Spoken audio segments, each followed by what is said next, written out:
No, faktycznie ostatecznie dużą rolę w moim kształtowaniu jako muzyka miał dziadek, ale to nie wyszło od początku. Gdy dorastałem w domu, trochę tradycja muzyczna była zapomniana.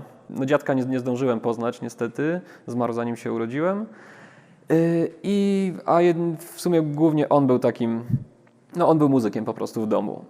Po nim jedynie zostało pianino w domu, które sobie stało, ale raczej jakoś aktywnie nikt na nim nie grał. I dzieciństwo zminęło mi w miarę obok muzyki, poza takim standardowym słuchaniem tego, z czym się tam zetknąłem w radiu i telewizji. Po raz pierwszy się wybrałem na gliwickie jazz session w Teatrze Muzycznym organizowane. To był jeden z pierwszych kontaktów w ogóle z muzyką jazzową dla mnie. I tam od razu zobaczyłem występ mojego przyszłego profesora Bernarda Maselego. Grał wtedy w duecie z Irkiem Głykiem na vibrafon i marimbę. No było to dla mnie przeżycie naprawdę, no oczarowało mnie. Ten koncert zrobił na mnie duże wrażenie. No a kojarzyłem, że takie instrumenty gdzieś tam w szkole muzycznej też stoją. No i dlatego postanowiłem złożyć podanie, że chcę zmienić instrument i od drugiego stopnia przeniosłem się na instrumenty perkusyjne. Jednak faktycznie od samego początku najbardziej interesowały mnie te sztabki, sztabkowe instrumenty, czyli vibrafon, marimba, bo te też zobaczyłem, trochę z ich powodu się przeniosłem. I to mi zostało do dzisiaj. Te wszystkie membrany, membramofony, zestaw perkusyjny. Troszkę przyznam szczerze, że po macoszemu traktowałem w szkole muzycznej, a byłem ewenementem, bo raczej wszyscy perkusiści lgną w kierunku zestawu perkusyjnego, a te sztabki są traktowane nie do końca poważnie, że tak powiem. Ja natomiast od początku tylko ten kierunek obrałem. Na szkole muzycznej musiałem grać na wszystkim, ale w momencie, gdy się już dostałem na Akademię Muzyczną, to z wielką radością porzuciłem wszystkie instrumenty membranowe i mogłem się już skupić na vibrafonie, bo już na Akademii jest klasa stricte vibrafonu. Rozpoczął się u mnie etap zespołów, dużych inspiracji właśnie już jazzowych, rozrywkowych i wtedy poznałem Piotrka Szmita, trębacza, również z Gliwic. W drugim stopniu się poznaliśmy, siedzieliśmy obok siebie w orkiestrze symfonicznej u pana Andrzeja Rosoła. I w ostatnim rzędzie siedział rząd trąbek, a ja obok jako perkusista przy kotłach.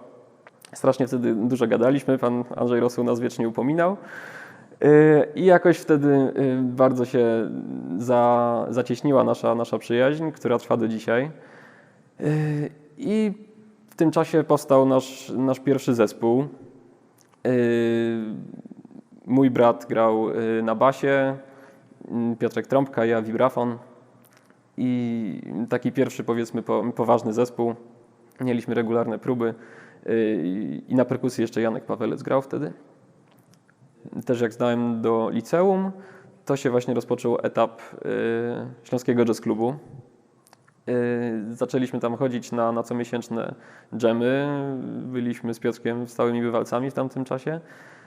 I faktycznie to był taki, nie wiem jak to nazwać, no ale taka mój dom jazzowy, czy tam jakby faktycznie wyrosłem na muzyka, nie umiem tego zgrabniej nazwać.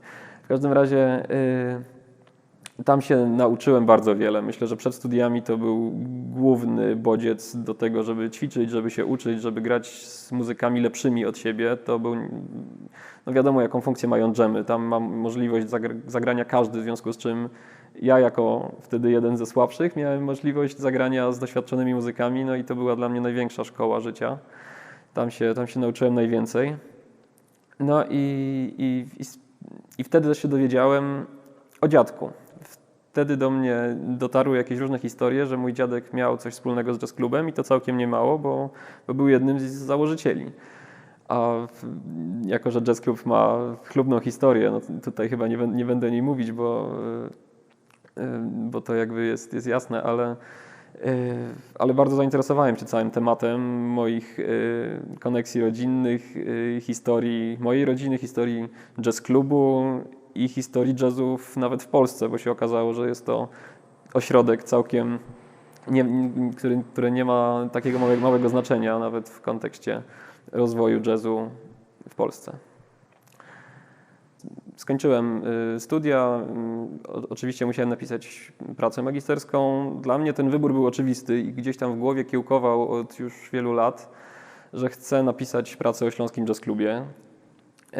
Historia tego jazz klubu związana z historią mojej rodziny była dla mnie jakby bardzo, bardzo znacząca od lat i chciałem się w nią wgłębić, tym bardziej, że jak się dowiedziałem, nie istnieje żadna taka rzetelna historia i obszerna przede wszystkim Śląskiego Jazz Klubu. Ja o tych moich koneksjach się dowiadywałem gdzieś tam często z drugiej ręki, gdzieś tam ktoś kogoś znał, ale zawsze to były takie mgliste historie, nikt tego nie umiał jakoś ubrać w taką sensowną całość i ta kwestia mnie nurtowała.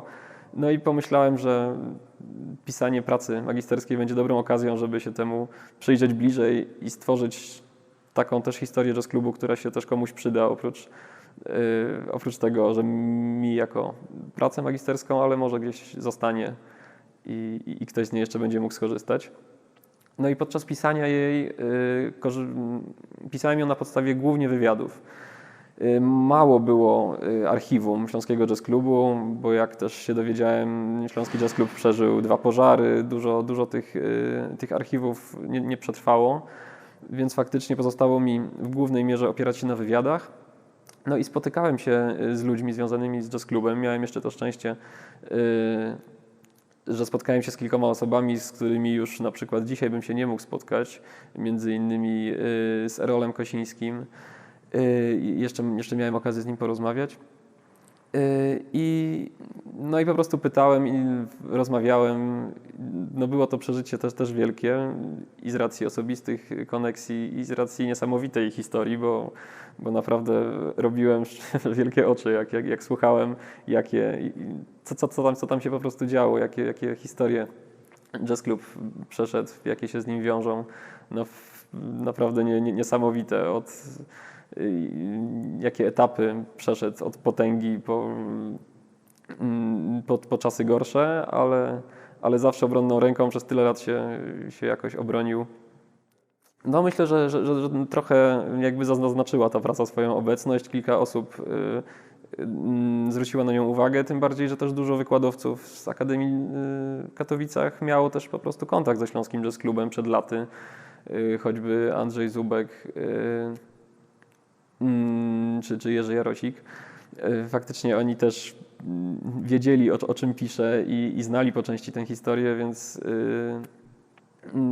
więc faktycznie rozmawialiśmy o tym i zauważyli to, że ten temat jest może nie całkiem typowy, bo większość tematów dotyczy powiedzmy jakichś muzyków konkretnych, analizy stylu czy coś takiego, a tutaj taka praca historyczna faktycznie zaskoczyła, ale bardzo pozytywnie wszystkie opinie były pozytywne i mnie też mój profesor Bernard Moselli jako promotor też bardzo wspierał w tej pracy.